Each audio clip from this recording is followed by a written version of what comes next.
Bienvenidos a Mimbre, un espacio en donde todos tejemos la paz. Estamos en el corregimiento de Galera Zamba, en el departamento de Bolívar, municipio de Santa Catalina. Fue fundado en 1515 por el español Diego Nicuesa.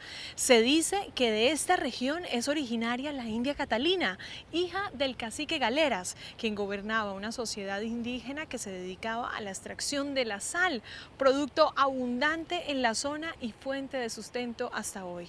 Galera Zamba también es famoso por su mar rosado. Hemos elegido este escenario para hablar de la implementación de los acuerdos de paz. Se preguntarán por qué a veces hablamos del acuerdo en singular y otras veces de los acuerdos en plural. Bueno, la razón es que el acuerdo final está compuesto por varios acuerdos que sumados son un todo indisoluble, como el tejido, que es una suma de todas las hebras, y si una se zafa, el tejido se desbarata. La trama del acuerdo final son los derechos constitucionales de todos nosotros, esos derechos que son inalienables, es decir, que nadie los puede quitar. La implementación es la urdimbre de este tejido, la manera en que se concreta lo que se escribió y se firmó en este pacto de paz. Entonces, la implementación se rige por el reconocimiento de la igualdad y la protección del pluralismo de nuestra sociedad, sin discriminación alguna. Con los pasos que están dando para hacer realidad el acuerdo de paz, se deben garantizar las condiciones para que esa igualdad sea real y efectiva. Por tanto, hay medidas especiales para los grupos o comunidades que han sido históricamente discriminados o marginados, con un enfoque territorial, diferencial y de género. En Mimbre les hemos contado cómo la implementación del acuerdo está avanzando en sus distintos frentes. Esto tiene una razón de ser, y es que justamente el sexto punto del acuerdo fijó las reglas de juego en esta materia. Lo primero que se debe decir es que allí se creó la Comisión de Seguimiento, Impulso y Verificación a la implementación del acuerdo final. Tiene tareas puntuales y hay presencia de gobierno y FARC. Para hacerle seguimiento al cumplimiento de las obligaciones recíprocas. Es relativamente obvio en un contrato muy complejo que involucra a dos partes, en el cual hay obligaciones que pueden perdurar hasta 10 o 15 años y que tienen de muy variada índole. Es muy frecuente que las partes encuentren que deben dialogar y conversar sobre la manera como cada una de ellas está haciendo lo que le corresponde. Esta es la instancia en la cual se hace por parte de las FARC y el gobierno el seguimiento a la implementación de los acuerdos. Su función principal consiste en hacerle seguimiento a el proceso de implementación de los acuerdos. Su función en ese sentido es una función de impulso a la implementación y a la verificación y el acompañamiento internacional. Por esta instancia pasa todo el acuerdo de paz, es decir, allí se revisan todos los temas, se analizan escenarios, salidas, propuestas, se resuelven las diferencias. Los compromisos que existen en los acuerdos involucran temas como la reincorporación de los excombatientes, temas como la necesidad de reformar la estructura de las zonas rurales colombianas para acercar las brechas entre el campo y las ciudades, la necesidad de que aquellas zonas del país que fueron más afectadas por la violencia reciban una especial atención de parte del Estado para atraerlos hacia los niveles de desarrollo que existen en el resto del país, el programa de sustitución voluntaria de cultivos, las obligaciones que tienen las FARC en cuanto a participar activamente en el proceso de paz, cualquiera de las obligaciones que se derivan de los acuerdos, en el evento en que alguna de las dos partes tenga inquietudes sobre lo que se está haciendo, lo que no se está haciendo, lo que se debería hacer, el cronograma en que se deben hacer las implementaciones, ese es el escenario en el cual se dialoga. La implementación se basa en el respeto a la igualdad y no discriminación. Para garantizar justamente este tema, se requiere adelantar medidas afirmativas que respondan a los impactos desproporcionados que ha tenido el conflicto armado, sobre todo en las mujeres. Respecto de los derechos de las víctimas, su protección comprende el tratamiento diferenciado que reconozca las causas y los efectos desproporcionados del conflicto. Hay respeto a la libertad de cultos, integración territorial e inclusión social, fortalecimiento y articulación institucional, profundización de la democracia y construir sobre lo construido. En la CECIBI se definió la parte legislativa que reglamentó el acuerdo y en un futuro, pues todo proyecto que se quiera presentar, las partes deben discutirlo en esta instancia, sin duda. Este es uno de los puntos más importantes del acuerdo y de esta manera, pues hay transversalidad en todo lo pactado. La gente cree que el Mar Rojo de Galera Zamba se debe a la acción de un crustáceo microscópico que habita los pozos de agua salada. Se llama Artenia salina y sus larvas y huevos pueden ser rosados. Pero esta no es la razón de la coloración del agua. En aguas muy salitrosas habita una microalga, la Dunaliella salina, que tiene pigmentos rojos y que como parte del fitoplancton es la fuente de alimento de la artenia. Es el alga y no el crustáceo la que le da la coloración rosa al mar de Galera Zamba. Cuando el agua se seca por efecto del sol, la sal se cristaliza y se convierte en uno de los recursos de supervivencia de los habitantes de la zona. El otro recurso es el turismo. Es decir, que la interacción en varias condiciones que se dan en Galera Zamba es la que hace de este lugar único en Colombia. Como en cualquier ecosistema interdependiente, cuando algo altera el ciclo, todo se altera. Hay medidas que son como un efecto dominó. Implementas una y repercute en todo el andamiaje. Entonces, deben implementarse medidas para que el ciclo se restablezca. Por situaciones como esta, con la que ejemplificamos, es que los acuerdos de paz prevén una implementación integral y coordinada de las medidas, con la participación de la ciudadanía en los territorios y con los diferentes sectores de la sociedad. Una de las primeras medidas implementadas fue la dejación de armas. Con ella y con el rechazo a la violencia como método de acción política, se contribuye a la consolidación de la democracia y a dar garantías plenas para que quienes participen en política. Todos los puntos requieren ser implementados. El punto 6 del acuerdo determina los mecanismos de implementación, verificación y refrendación de lo pactado. ¿Dónde están? ¿Qué pasó? ¿Por qué? Si algo han tenido que enfrentar ustedes, mujeres, hombres, jóvenes, que han buscado a sus seres queridos, es ese negacionismo. Es que no existió la desaparición. Es que quizás se fueron de paseo, es que quizás se fueron con un amante, es que eso no ha ocurrido. Y acá este acto de reconocimiento es para decirles que nunca más el negacionismo, y que el negacionismo podrá presentársenos todos los días, pero que ustedes nos harán saber que no tiene lugar, que no tiene cabida, porque la presencia de ustedes son la revelación objetiva de que nunca podemos decir en esta sociedad que desaparecidos no existen. Luz Marina Monzón es una mujer, es una abogada, convencida de ser abogada. Soy una defensora de derechos humanos por decisión y me siento muy satisfecha de haber optado por defender los derechos. Realmente estudié Derecho para defender los derechos, así que me siento muy cómoda y muy contenta. Le da sentido a mi vida poder defender los derechos de las personas y pues ahora estoy con un papel que es dirigir la unidad de búsqueda de personas desaparecidas.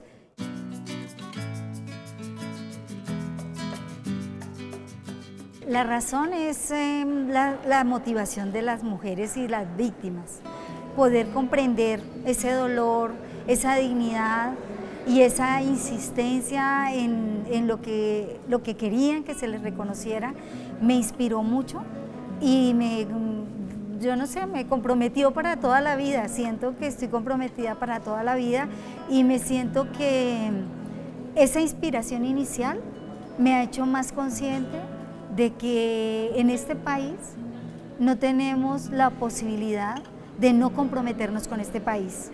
Estamos en una decisión política que se tomó y la decisión política es entrar en un proceso de paz.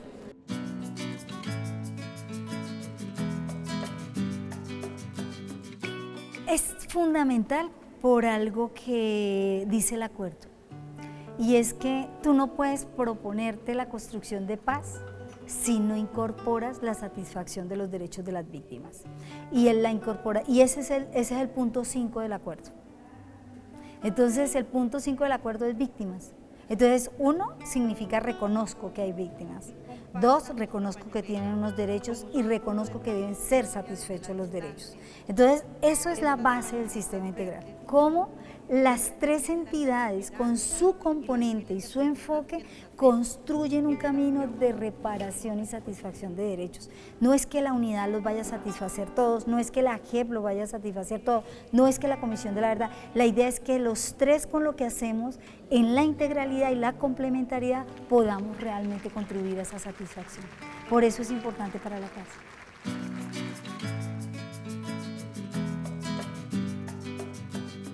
Estos mecanismos creados en el acuerdo de paz debemos cumplir el papel de articular la institucionalidad ordinaria del Estado para poder aprender de lo que no funcionó, de poder transformar, que ese es el objetivo de la justicia transicional. ¿Qué es lo que tenemos que transformar para ser verdaderamente un Estado de Derecho y verdaderamente una democracia? ¿Y en el sentido de qué? En el sentido de que protegemos los derechos humanos, que le atendemos las reclamaciones de los familiares y que el Estado es un Estado que está en función de la garantía de esos derechos, porque la garantía de esos derechos no es para las personas que los reclaman, es para toda la sociedad.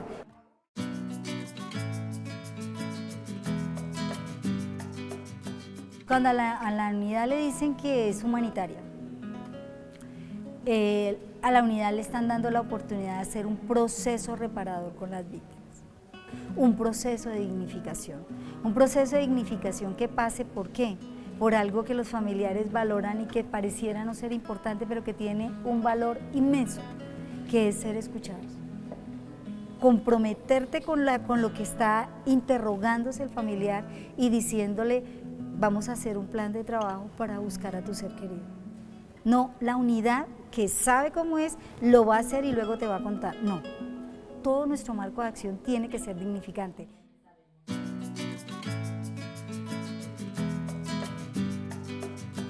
Lo asumo desde lo humano. Realmente creo que esto se menciona mucho, pero no necesariamente se hace conciencia sobre eso, qué significa la humanidad. ¿Y qué significa que yo me pare desde la humanidad para poder hacer cualquier tarea, privada o pública? Y entonces lo asumo desde ahí. Lo asumo con una responsabilidad inmensa y un respeto profundo por la necesidad de respuestas de los familiares. Y lo asumo como una entidad que tiene que ayudar al Estado a mostrar que puede establecer un relacionamiento distinto con las víctimas, un relacionamiento de confianza, un relacionamiento de respeto y un relacionamiento de dignificación a las víctimas.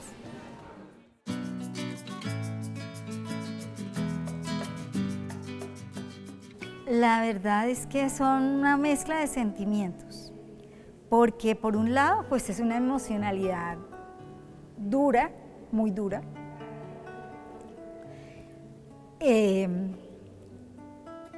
porque a mí no me cabe en la cabeza ese dolor, no me cabe. Pero a la vez es como tanta admiración, tanta inspiración, tanta fortaleza para acompañarlas en la búsqueda. Eso es lo que, y bueno, el gran sentimiento de responsabilidad realmente es intimidante. Es intimidante esa responsabilidad, pero bueno, hay que emprender el camino y hay que hacerlo. Lo que no podemos es no hacerlo.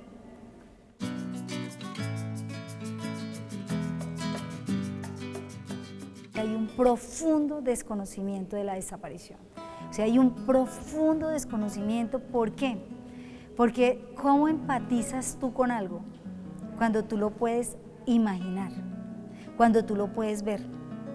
Pero cuando a ti te dicen desaparecido y tú dices, pero ¿eso qué es? ¿Eso es que lo mataron? ¿Eso es que lo secuestraron? Porque tanto matar como de secuestro tienen una imagen, pero la desaparición no tiene una imagen, salvo la foto del familiar. Pero la foto del familiar dice, él es el ausente, pero no te da la imagen del hecho. Entonces, cuando tú no conoces esa imagen, no empatizas con eso, entonces no comprendes que el sufrimiento es algo que no fue de un momento, no fue el día que mataron a la persona, no fueron los años de duelo, es que no lo puedes procesar. Esa es la vida permanente de quienes buscan.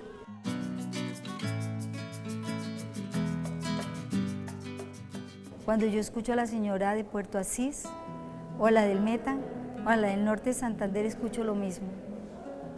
Y es, yo, doctora, estoy buscando a mi hijo, a mi hija, a mi hermano, y yo siento que está vivo.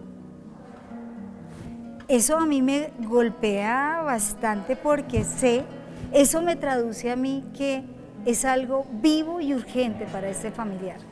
Desde lo humano tú dices, esto es duro. Entonces a mí me conmueve mucho esa esperanza, me conmueve mucho esa necesidad de tener una respuesta. O sea, uno dice tener los pies en la tierra. Y yo siento que los familiares están toda la vida, desde que desaparecen a su familiar, en una cuerda floja. Y ahí la razón no entra. Ahí la razón no entra. Ahí entra el corazón. Y el corazón es volver a encontrarlo, como se fue.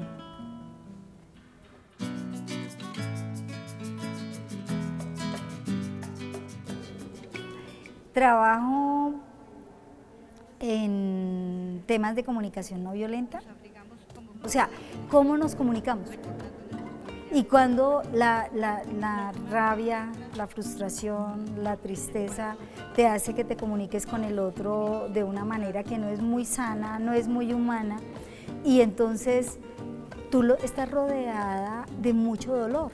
Y el dolor hace que tú quieras desahogarte con cualquier persona porque es que necesitas sacar ese dolor. Entonces, siento que eso ha sido una herramienta para mí muy importante. La estoy tratando de tener también en la unidad. Hemos empezado un ejercicio en ese sentido.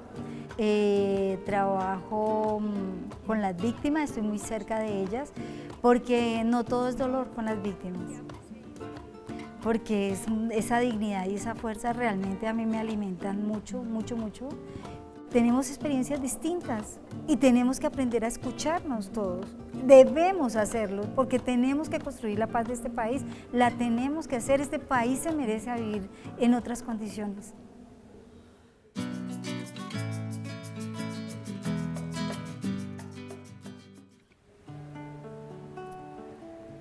Es difícil, es difícil. Bueno, este país tiene mucho, mucho, mucho, mucho dolor. Yo creo que el evento lo mostró. Mucho dolor porque no hemos podido hablar, mucho dolor porque nos han excluido, nos han discriminado, porque nos han violado los derechos y no ha pasado nada, ha habido mucha impunidad. Entonces ese es un dolor que no ha sido de un día, de unos años, sino de décadas, pero que no han sido otros, sino que ha sido una forma estructural de relacionamiento. Entonces el dolor es estructural también. Entonces, yo espero que un día quepamos todos.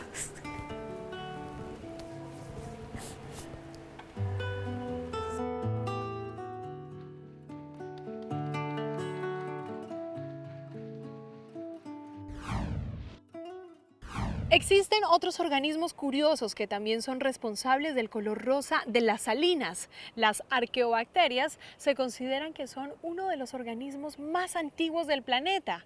Algas, crustáceos y bacterias habitantes de estas playas y pozos de extrema salinidad son extremofilios, seres vivos capaces de sobrevivir en lugares con las condiciones de vida más extremas del planeta. Dejemos estos ejemplos de armonía y trabajo en equipo que nos da la biología y volvamos a la implementación del acuerdo de paz. Hay principios orientadores acordados por las partes que queremos compartir con todos ustedes. Primero, la implementación debe contribuir a la protección y garantía del goce efectivo de los derechos de todas las personas. Por tanto, el Estado tiene el deber de proteger los derechos y libertades de todos y nosotros el deber de respetar los derechos de los demás. derechos que son además universales, igualitarios y progresivos. Y segundo, la implementación exige el respeto y la igualdad en todas sus dimensiones, incluido por supuesto el acceso a los planes y programas del mismo acuerdo. Nadie queda excluido por razón alguna. Con el acuerdo final de paz se dio inicio a la etapa de implementación que creó varios mecanismos para su puesta en marcha. Para hablar de este tema nos acompañan Juan Carlos Zambrano, director de la Agencia de Renovación del Territorio, y Rodrigo Granda, representante del partido FARC en la CECIBI. Y comienzo con usted, señor Granda. ¿Cómo han visto ustedes desde el partido FARC la implementación tras la firma del acuerdo de paz? Bueno, el proceso de implementación ha tenido variantes, hay retrasos, hay retrocesos en algunos campos, ¿sí? Y dificultades muy serias, sobre todo en la cuestión de la normatividad. En los puntos no todos avanzan de igual manera. Doctor Juan Carlos Zambrano, ¿cuántas personas se han beneficiado hasta el momento de este programa de los PEDETs? Para poder uno determinar cifras es muy complicado por el procedimiento complejo que tiene el tema de no solo la planeación, sino de la implementación de los PEDET. Cuando hablamos ya de lo que es la planeación que terminamos en el año 2019, en el mes de febrero, estamos hablando que pudimos haber hecho este ejercicio con más de 200.000 personas en el trabajo comunitario. Este ha sido el ejercicio de planificación más grande que ha existido en los diferentes países para poder preguntarle a ellos cómo ven sus territorios desde cada uno de las 16 regiones PD y los 170 municipios. Es muy importante este tema por cuanto es la primera vez también en el país que pudimos entender la planificación desde los territorios hacia el orden nacional para poder que esto también fuera un clic en su momento con plan de desarrollo nacional y los planes de desarrollo territoriales y lo que en algún momento nosotros denominamos la hoja de ruta única que se está trabajando. Y en este sentido, ¿cuál es la solicitud que se hace desde FARC para acelerar este proceso de implementación? Nosotros hemos dicho que el Acuerdo de La Habana es un acuerdo integral, que tiene que respetarse la letra y el espíritu de lo firmado en La Habana. En ese campo, entonces el gobierno colombiano ha tratado de fragmentar, pero no solamente eso, sino que tiene un doble discurso. Plantea que está de acuerdo con el acuerdo final, con su implementación, pero a la hora de ejecutar no se vislumbra esa posibilidad real. Un caso específico es el del Plan Nacional de Desarrollo. Ahí se meten los 37.9 millones de pesos, billones de pesos supuestamente para lo que tiene que ser la implementación general. Pero al ir a especificar cada uno de los rubros hay como una especie de trampa. Se meten igual, digamos, instituciones que tienen su propio presupuesto, como es la Fiscalía, la Procuraduría y una infinidad de agencias del Estado que tienen su propio presupuesto y ahora lo cargan como si fuera cuestiones de la implementación del acuerdo. De estos 170 municipios priorizados, ¿cuáles y cuántos se han beneficiado hasta el momento?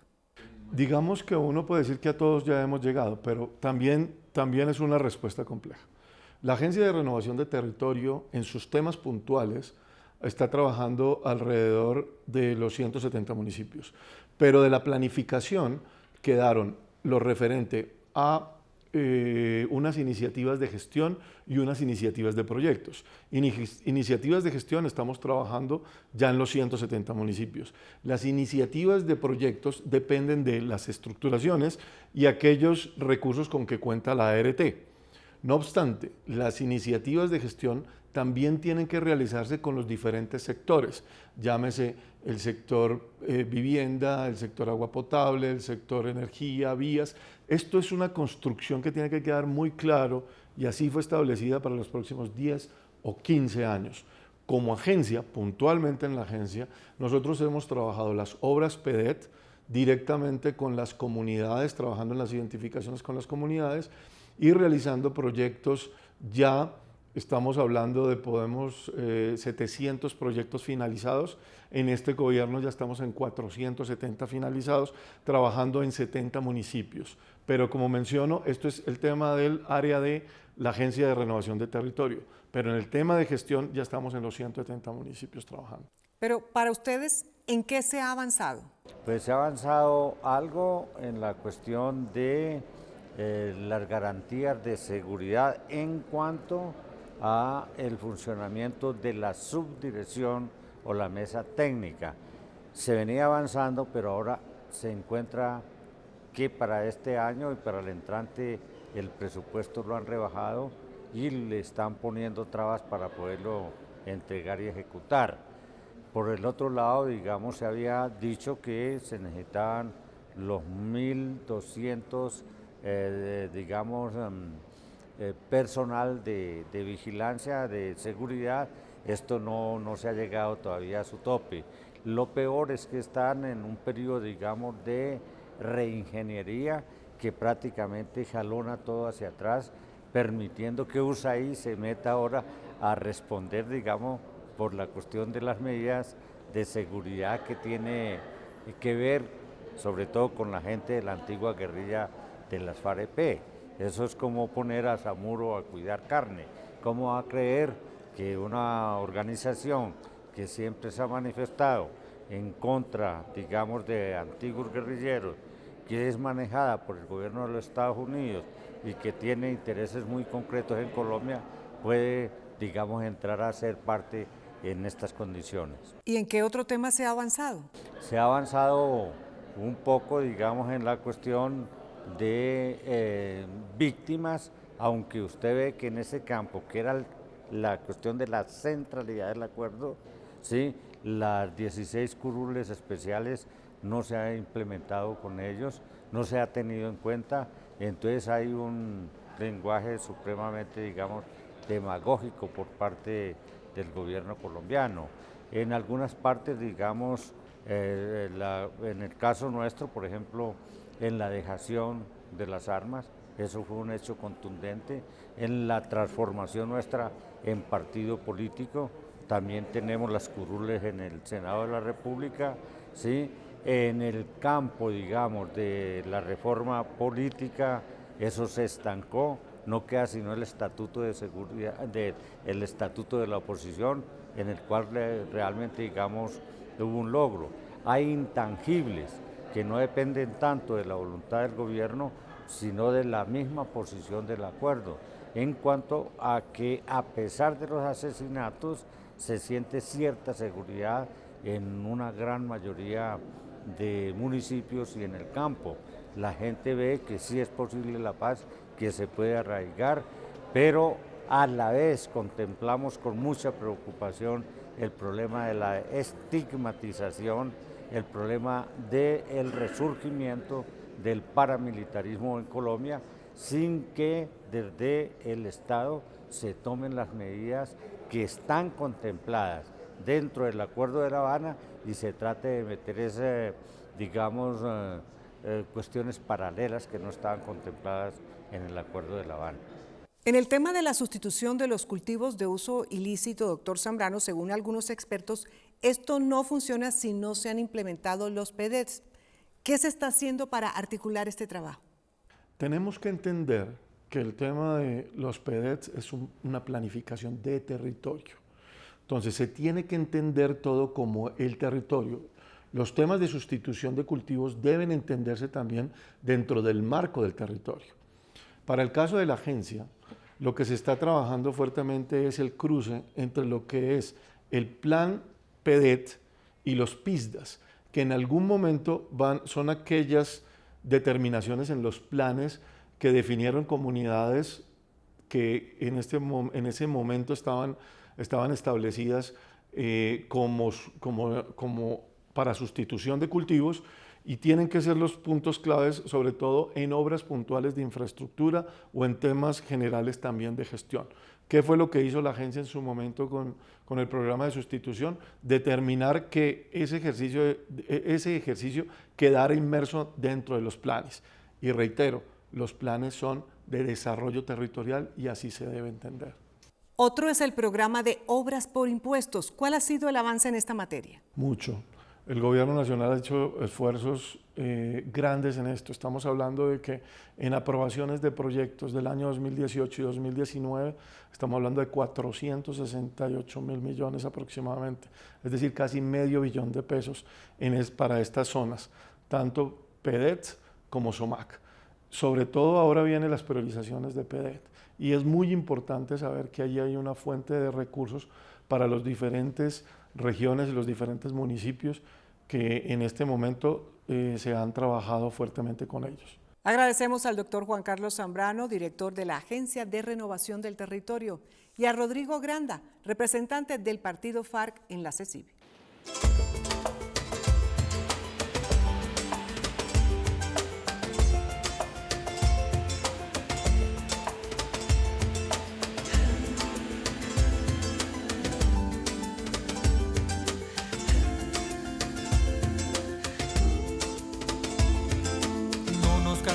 De ser campesinos que labran la tierra, somos niños que juegan al fin de la guerra, mujeres guerreras, abuelos que creen que sus sabios consejos al mundo cambian, ciudadanos que claman, que cantan por derechos que se arrebatan. Creemos en la paz, sabemos perdonar, nos une un hogar, una misma bandera que en el cielo está. Creemos en la paz, sabemos perdonar, nos une un hogar, una misma bandera que en el cielo está, sin fronteras.